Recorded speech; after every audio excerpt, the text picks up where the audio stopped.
मुझे सच में एक चीज़ का डर लगता है। देखिए, मैं भाजपा से मेरी कोई ज़ाती दुश्मनी नहीं है कि मैं भाजपा के खिलाफ बोल रही हूँ। बट मेरा एक बहुत सीरियस सा एक इश्यू है और मुझे एक डर भी लगता है कि कहीं ऐसा ना हो कि हमारा संविधान ही एबॉलिश हो।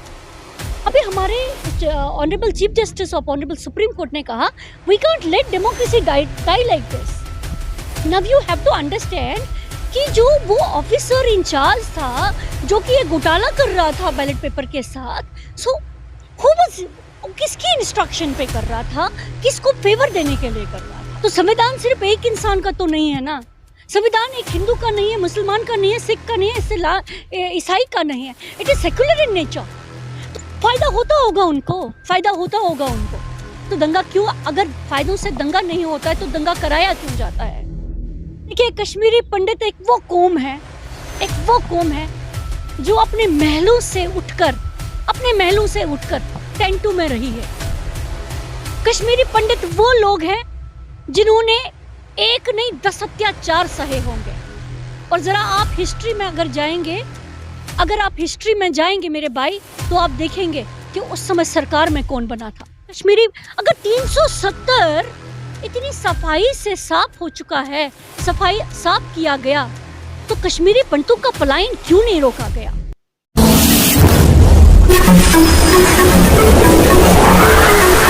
जी, आपको नहीं लगता क्या संविधान खतरे में है? मुझे लगता है देश के हर एक इंसान को लगता है संविधान खतरे में है, बट ये है कि उस पर कोई बात नहीं कर रहा है। तो आज जो हम लोग यहाँ पर इकट्ठे हुए हैं, हम इसलिए इकट्ठे हुए हैं कि हम लोग बात करें, आवाज उठाए कि संविधान खतरे में है।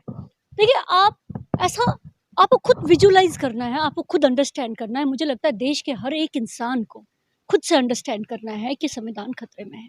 छोटी छोटी एग्जाम्पल्स देके हम आपको समझा सकते हैं संविधान कैसे खतरे में है। मुझे सच में एक चीज़ का डर लगता है। देखिए, मैं भाजपा से मेरी कोई ज़ाती दुश्मनी नहीं है कि मैं भाजपा के खिलाफ बोल रही हूँ। बट मेरा एक बहुत सीरियस सा एक इशू है और मुझे एक डर भी लगता है कि कहीं ऐसा ना हो कि हमारा संविधान ही एबॉलिश हो। राइट? आप हर एक चीज को दबा के सामने खड़े होके पावर में रहना चाहते हैं, तो वो डेमोक्रेसी नहीं है। हमने एग्जाम्पल लिया 146 एमपीज का जो कि सस्पेंड हो गए। तो अब 146 एमपीज को, जैसे अभी एक स्पीकर बोल रहे थे, parliament is the place of opposition. So when opposition is not there, how will the parliament exist, how will the parliament function. So that is very important. और ये छोटी छोटी कुछ, this is just tip of the iceberg. This is just tip of the iceberg, and you need to understand how democracy is in danger. अभी हमारे honourable chief justice of honourable supreme court ने कहा, we can't let democracy die like this. Now you have to understand कि जो वो officer in charge था जो कि ये घोटाला कर रहा था बैलेट पेपर के साथ, so who was, किसकी इंस्ट्रक्शन पे कर रहा था, किसको फेवर देने के लिए कर रहा था। So that is very important. Apart from this, there are a number of examples that we can cite. But above all, मेरी एक ही रिक्वेस्ट है सब लोगों से। देखिए, धर्म अपनी जगह है, भगवान राम अपनी जगह है, भगवान हनुमान अपनी जगह है, माता रानी अपनी जगह पर है। हम सब धर्म, हम सब के क्लोज है। किसी के धर्म से किसी को नुकसान नहीं है, किसी के धर्म से किसी को खतरा नहीं है। अगर खतरा है तो संविधान के खत्म होने से खतरा है। अगर देश खतरे में है तो डेमोक्रेसी के, जो ये डेमोक्रेसी लास्ट लेग पर है, अपने जीवन के लास्ट लेग पे मुझे लग रही है, उससे खतरा है। क्योंकि कल को आपके पास कोर्ट जाने का भी कोई राइट नहीं रहेगा। अगर आपका कॉन्स्टिट्यूशन ही खत्म हो जाएगा, तो जो आप हाई कोर्ट चले जाते हैं, सुप्रीम कोर्ट चले जाते हैं, उन्हीं आर्टिकल्स में जाते हैं। अगर कॉन्स्टिट्यूशन नहीं रहा मेरे भाई, तो कल को आप सुप्रीम कोर्ट और नहीं जा सकते। देखिए, संविधान उनका धर्म है। संविधान अगर उनका धर्म है तो संविधान की उस तरह से पूजा भी तो करें ना। तो संविधान सिर्फ एक इंसान का तो नहीं है ना। संविधान एक हिंदू का नहीं है, मुसलमान का नहीं है, सिख का नहीं है, ईसाई का नहीं है। It is secular in nature. तो जब आप सेक्युलरिज्म पे ही अटैक कर रहे हैं, तो संविधान कहाँ रहा? तो प्रियम्बल संविधान का कहाँ रहा मेरे भाई? आप मुझे बताओ ना। आपने 146 एमपीज को सस्पेंड कर दिया, तो संविधान कहाँ रहा मेरे भाई? आप मुझे बताइए ना। जब वहां पर आवाज ही नहीं रही, अपोजिशन ही नहीं रही, तो मतलब आप ही डंका बजाएंगे अपनी तारीफों का, आप अपना ही डंका बजाएंगे, अपनी तारीफों का अपने सर पे पग बांधेंगे और प्राइम मिनिस्टर ऑफ इंडिया बनेंगे, then how you will be a हर मंदिर से सपोर्ट मिल रहा है Modi then how will you be a popular leader? Right, see सुनिए, क्रिटिसिज्म को फेस करना अपने में मैग्नानिमिटी होती है। एक लीडर जो होता है वो सबको लेके चलता है, और एक लीडर जो होता है वो सबकी बात का जवाब देता है। हर मंदिर से सपोर्ट मिल रहा है मैम मोदी जी। देखिए, हर मंदिर से सपोर्ट मिल रहा है ना मंदिर मोदी जी को, आप जरा नजर हटा के देखिए और इस देश को देखिए, ये देश किसका है। इस देश ने अपनी बाजुओं में, इस देश ने अपनी, सुनिए बात तो सुनिए, इस देश ने अपनी बाजुओं में हजारों सालों से इस देश में रहने वाले हर एक इंसान को समाये रखा है। मंदिरों से भी सपोर्ट आना चाहिए, मस्जिद से भी आना चाहिए और चर्च से भी आना चाहिए मेरे भाई, तब वो पॉपुलर लीडर बनता है। क्योंकि प्राइम मिनिस्टर ऑफ इंडिया जो है वो एक के प्राइम मिनिस्टर नहीं है। प्राइम मिनिस्टर ऑफ इंडिया जो है वो इस हिंदुस्तान की धरती पे समाये हुए हर एक इंसान का प्रधानमंत्री है। तो मैं एक ऐसे लीडर को लीडर नहीं मानती जो सिर्फ एक जाति को लेके चलता है। आप राम मंदिर की बात करें, मेरा राम एक डिस्प्यूटेड जगह पे नहीं रह सकता मेरे भाई। सिर्फ जस्ट इलेक्शंस आने वाले हैं तो आपने राम मंदिर का उद्घाटन कर दिया। क्या आप संपूर्ण मंदिर का उद्घाटन नहीं कर सकते थे? एक भगवान जो है वो, एक भगवान संपूर्ण मंदिर में रहते हैं, आपने आधे मंदिर में भगवान का कैसे प्रवेश करवा दिया? जस्ट बिकॉज लोकसभा इलेक्शंस का बिगुल बच गया है। देखिए, ये चीजें जो हैं, मैंने आपको बोला भाजपा के साथ मेरे को कोई जाति दुश्मनी नहीं है, बस प्यार संविधान से है, प्यार इस देश से है, प्यार इस राष्ट्र से है, प्यार इस देश में हर एक इंसान से है, जो इंसान इस धरती पे रहता है, इस देश के इंसान। देखिए, यू नेवर नो, बिकॉज मुझे क्या लगता है कि भाजपा जो यूज करती है वो साम दाम दंड भेद यूज करती है। अब आपको क्या पता है इस फोन में क्या है? आज आप किसी रंग की बात करते हो तो गूगल वो रंग दे देता है, आप किसी ड्रेस की बात करते हो तो गूगल वो ड्रेस दे देता है, राइट? तो आपको क्या पता है ईवीएम में क्या है? अब आपको बैलेट पेपर देने में क्या प्रॉब्लम है? अब ये बताएं, हमें ईवीएम से प्रॉब्लम है, आपको बैलेट पेपर देने से क्या प्रॉब्लम है? डेमोक्रेसी कहती है ना, ट्रांसपेरेंट सिस्टम, ट्रांसपेरेंट इलेक्शंस। मैंने चुनना है ना, मैंने पार्लियामेंट में जाके बैठना है, आपने असेंबली में जाके बैठना है ना मेरे भाई। तो आप तो चाहेंगे ना कि आपने जो चुनना है वो ट्रांसपेरेंट वे से आए। तो बैलेट पेपर देने में क्या प्रॉब्लम है? बैलेट पेपर दे दीजिए ना, आपके मेरिट्स होंगे तो आप वहां पर भी जीतेंगे। आई डोंट कमेंट ऑन, वो बहुत पुराना मुद्दा हुआ है मेरे भाई। नो मोर पब्लिसिटी, नो मोर पब्लिक। आप कश्मीरी पंडित्स के बारे में बात कीजिए, आप कश्मीर फाइल्स के बारे में बात मत कीजिए। आप कश्मीर, सुनिए ना, आप कश्मीरी पंडित्स के बारे में बात कीजिए ना, आप रिहेबिलिटेशन ऑफ कश्मीरी पंडित्स के बारे में बात कीजिए ना, आप कश्मीर फाइल्स के बारे में क्यों बात कर रहे हैं? Let us talk about, let us देखिए, बच्चों को घरों से उठाना,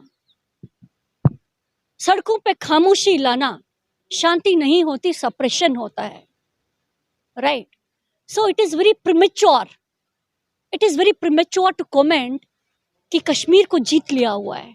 आई विश मेरा कश्मीर जो है, क्योंकि मैं खुद से कश्मीर से हूँ, आई विश मेरा कश्मीर जो है वो फले और फूले, मेरे कश्मीर में शांति हो और मेरे कश्मीर में डेवलपमेंट हो, मैं सबसे पहले चाहूंगी, बट डोंग नहीं।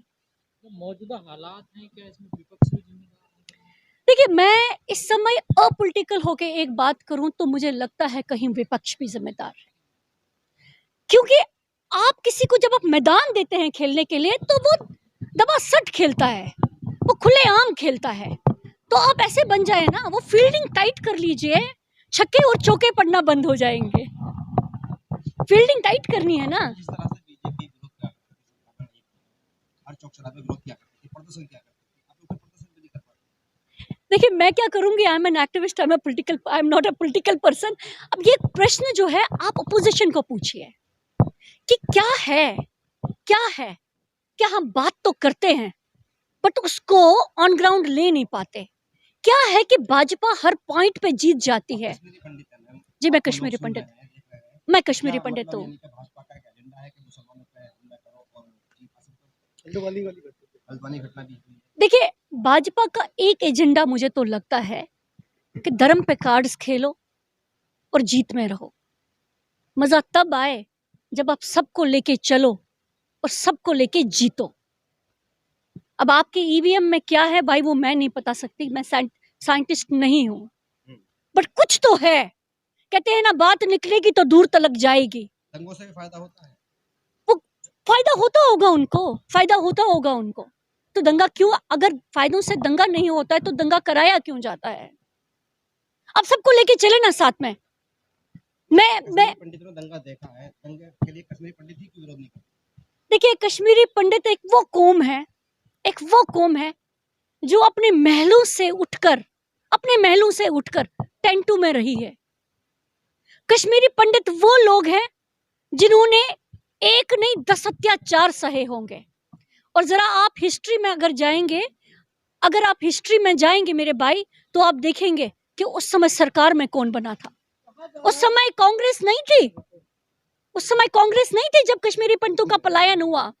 उस समय गवर्नर किसका था कश्मीर में? उस समय कश्मीरी, अगर 370 इतनी सफाई से साफ हो चुका है, सफाई साफ किया गया, तो कश्मीरी पंडितों का पलायन क्यों नहीं रोका गया?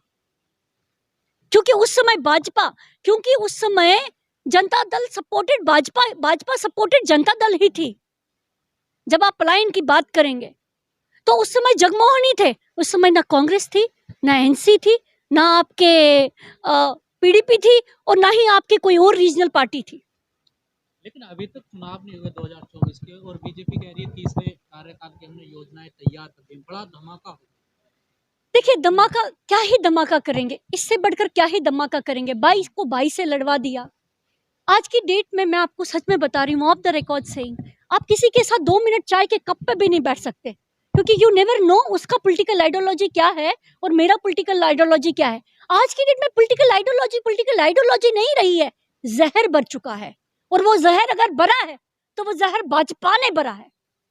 वो भाई को भाई से भगवान के नाम पे लड़ाने वाला अगर कोई है इस देश में तो वो भाजपा है, क्योंकि भाजपा को पता है कि धर्म की रोटियां सेको और अपने पेट भरो। वो तो सबका साथ सबका विकास की बात है। आप विकास कितना हुआ है देश में, आप गिना के बताएं। विकास कहाँ हुआ है, आप बताएं ना मुझे। फिर जनता क्यों चुन रही है? देखिए, एक तो ना ये जो ईवीएम है, this is a bit dicey, right.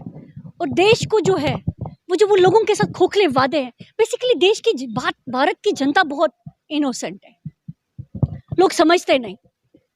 और ये मैंने आपको बोला ना, बात निकलेगी तो दूर तलक जाएगी। जरा जब आप वोटिंग के लिए जाते हैं ड्यूटी पे, तो वहां देखिए लाइन में कौन खड़ा होता है। कितना एलीट क्लास, कितना पढ़ा लिखा क्लास, और कितना जो वो नीचे का वर्ग होता है वो वोट देने के लिए आता है। और जरा उस पर सर्वे कीजिए, वो गरीब लोग वोट देने के लिए आते हैं, उनको नॉलेज भी होता है क्या वो किसको वोट दे रहे हैं, या उनके घर में शाम को उनके घर के दरवाजे पे शाम में किसने दस्तक दी होती है, उसको जरा पहचानिए। क्या कोई विकल्प है मोदी जी? देखिए, मोदी जी का विकल्प, मैंने बोला मुझे भाजपा से कोई दुश्मनी नहीं है। भाजपा इस देश की डेवलपमेंट लाए, भाजपा भाई को भाई से ना लड़ाए, भाजपा हर धर्म को लेके चले, हम भाजपा के साथ है। बनाना डेवलपमेंट नहीं। देखिए, मंदिर बनाना धर्म का काम है। सरकार तो डेवलपमेंट सुनिए बात, बना रही है ना। आप अस्पताल बनाइए, आप स्कूल्स बनाइए, आप जो ये प्राइवेट हॉस्पिटल में जाते हैं ना इलाज करने के लिए, तो वो प्राइवेट हॉस्पिटल सरकार का बनाया नहीं होता मेरे भाई। धर्म वो प्राइवेट हॉस्पिटल सरकार का बनाया नहीं होता है, किसी पूंजीवादी का होता है, राइट। तो वो सरकारी अस्पताल में दाखिला करवाइए एक पेशेंट का, ताकि उस बेचारे का पैसा ना लगे, उसमें डेवलपमेंट है। आप कॉलेजेस, आप बाकी इंस्टीट्यूशंस की डेवलपमेंट करें तो वो डेवलपमेंट होती। भगवान मंदिर बनाए, आप कोई नहीं रोकता, आप मस्जिद भी बनाएं, आप चर्च भी बनाएं, बट साथ में अगर साथ में आप स्कूल भी बनवाइए, आप कोर्स भी बनवाइए, आप पेंडेंसी ऑफ केसेस को भी क्लियर करें और आप और जजों की अपॉइंटमेंट भी करें। आपका मुद्दा एक नहीं होना चाहिए, आपका मुद्दा मल्टीपल होना चाहिए। सिर्फ आप एक चीज पे राजनीति नहीं कर सकते। उनका मुद्दा तो क्लियर है ना, वो तो हिंदू राष्ट्र की बात करते हैं, मंदिर की बात करते हैं, धर्म की बात करते हैं, वो तो अखंड भारत की बात करते हैं। देखिए वो तो अखंड अपने क्लियर है ना अपने मुद्दे पे। आप अखंड भारत की बात करें, हमें कोई प्रॉब्लम है क्या? आप धर्म की भी बात करें, हमें कोई प्रॉब्लम नहीं है। मगर मैं कहती हूँ ये जो गरीब पिट रहा है, ये जो गरीब पिस रहा है, उसको तो बचा ले।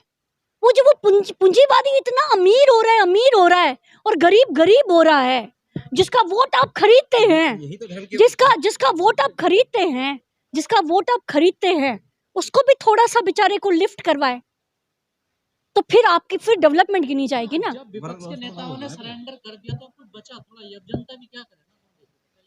देखिए I tell you frankly, it is a debatable issue. आज की डेट में देश में जो हालात है, क्योंकि सामने तो दिख रहा है कि बहुत डेवलपमेंट है, जरा अंदर जाके देखें डेवलपमेंट है या नहीं है। और आप मेरे से ज्यादा जानते हैं, राम मंदिर सर माथे, भगवान जो होता है वो सर मथे होता है। राम मंदिर मनाने के साथ साथ आपको इंस्टीट्यूशंस, आपको एम्प्लॉयमेंट, आपको इम्प्लीमेंटेशन ऑफ लॉ, आपको बाकी चीजें भी करनी है, क्योंकि ऐसे आप सिर्फ एक चीज नहीं कर सकते। और सुनिए, वो तो कहते हैं एक ही चीज से सब कुछ हो जाएगा ना, तो फिर वो रहेंगे नहीं ना, क्योंकि लोगों की नींद खुलेगी, नींद टूटेगी, आज नहीं तो कल तो नींद टूटेगी ना। मंदिर बन जाएगा, हॉस्पिटल की जरूरत नहीं है, स्कूल की जरूरत नहीं है, सारा काम धर्मगुरु ऐसे कहते हैं। चले फिर वो नींद टूटेगी, बहुत जल्दी टूटेगी। मस्जिद